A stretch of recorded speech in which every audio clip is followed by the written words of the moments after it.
अरे भाग्यवान, मेरे जूते कहाँ रखे हैं? मुझे बाहर जाने में देर हो रही है। तभी मालती कमरे में आती है। ये रहे आपकी जूते। मैं इन्हें साफ करने के लिए ले गई थी। अरे वाह, तुम कितनी समझदार हो। मेरे बिना कुछ कहे ही सारे काम कर देती हो। तभी मालती झिझकते हुए रमेश से कहती है, सुनिए जी, आपसे एक बात कहूँ, बुरा तो नहीं मानेंगे ना? अरे नहीं नहीं, बेफिक्र होकर कहो। शादी से पहले मैं अपने मायके में नौकरी करती थी। मैं चाहती हूँ कि अब मैं फिर से नौकरी करना शुरू कर दूं। वैसे भी सारा दिन घर में बोर हो जाती हूँ। देखो मालती, तुम्हारे नौकरी करने से मुझे कोई ऐतराज नहीं है, लेकिन तुम्हें एक बात बता दूं, हमारे खानदान में आज तक कभी किसी औरत ने नौकरी नहीं की। फिर भी एक बार तुम माँ से पूछ कर देखो, अगर वो तुम्हें नौकरी करने की इजाजत दे देती है तो अच्छी बात है। रमेश वहाँ से चला जाता है। फिर उसी शाम मालती अपनी सास के पैर दबा रही होती है। तभी उसकी सास मालती से कहती है, अरे क्या बात है बहू, आज तो ठीक तरह से मेरे पैर नहीं दबा रही। किसी ख्याल में खोई पड़ी है क्या? मैं भी तो जानूं आखिर बात क्या है। अब दरअसल वो माँ जी। अरे हाँ हाँ बोलो, इतना सोच क्यों रही हो? माँ जी, अगर आप बुरा न माने तो मैं नौकरी करना चाहती हूँ। घर के काम करने के बाद मेरे पास काफी वक्त बच जाता है। मालती की ये बात सुनकर उसकी सास गुस्से में कहती है, अरे बहू, तेरी तबीयत तो ठीक है ना? आज ये कैसी बहकी बातें कर रही है? भला हमारे खानदान में आज तक कभी किसी औरत ने नौकरी की है जो तू नौकरी करने की बात कर रही है, हैं? अरे बहू, तू क्या रिश्तेदारी में हमारी नाक कटाना चाहती है? जितना जल्दी हो सके अपने दिमाग से नौकरी का भूत उतार दे, और अब जा, जल्दी से रसोई में जा, खाना बनाने का वक्त हो रहा है। मालती मन मार कर खाना पकाने के लिए रसोई घर में चली जाती है। अगले दिन, नमस्ते माँ जी, कैसी हैं आप? अरे आओ आओ दिवाकर बेटा, बैठो, मैं तुम्हारे लिए चाय मंगाती हूँ। बहू, जरा एक कप चाय तो लेती आना। फिर दिवाकर एक फाइल खोलकर मालती की सास के सामने रख देता है। ये देखिए माँ जी, ये है पिछले महीने का हिसाब और ये रहे मुनाफे के रुपए। एक बार हिसाब देख लीजिए और इन कागजों पर अपने दस्तखत कर दीजिए। अरे दिवाकर बेटा, मैंने भला आज तक कभी तेरा हिसाब देखा है जो अब देखूंगी? ला बता, कहाँ दस्तखत करूं? तभी मालती चाय लेकर वहाँ आ जाती है और अपनी सास को बिना कागजातों को पढ़े इस तरह लापरवाही से दस्तखत करते हुए देखकर हैरान रह जाती है।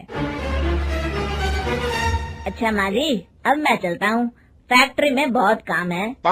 फिर दिवाकर वहाँ से चला जाता है। कुछ दिनों बाद मालती बाजार में कुछ सामान खरीद रही होती है। तभी एक बूढ़ा आदमी उसे आवाज देता है, अरे मालती बेटी, कैसी हो? मुझे पहचाना? मैं तुम्हारी कंपनी में मुनीम का काम करता हूँ। हाँ चाचा जी, मैं आपको बिल्कुल पहचानती हूँ। कहिए, कैसे हैं आप? मैं तो ठीक हूँ।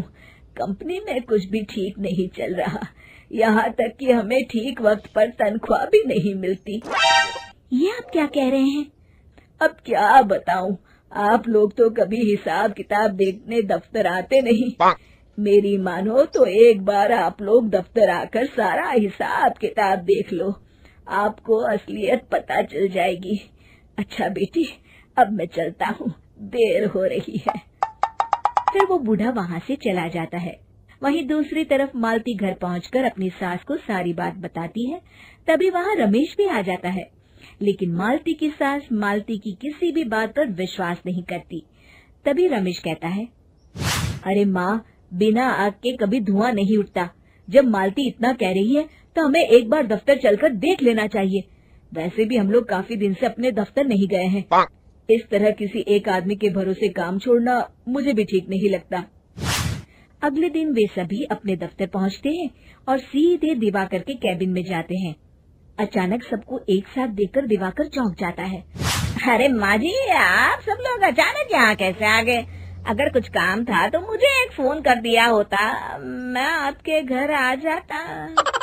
तभी मालती की सास कहती है, अरे दिवाकर बेटा, आज मैं हिसाब देखने दफ्तर आई हूँ, जरा मुझे पिछले 6 महीनों का हिसाब दिखाना तो बेटा। दिवाकर घबराते हुए हिसाब की फाइल मालती की सास को देता है।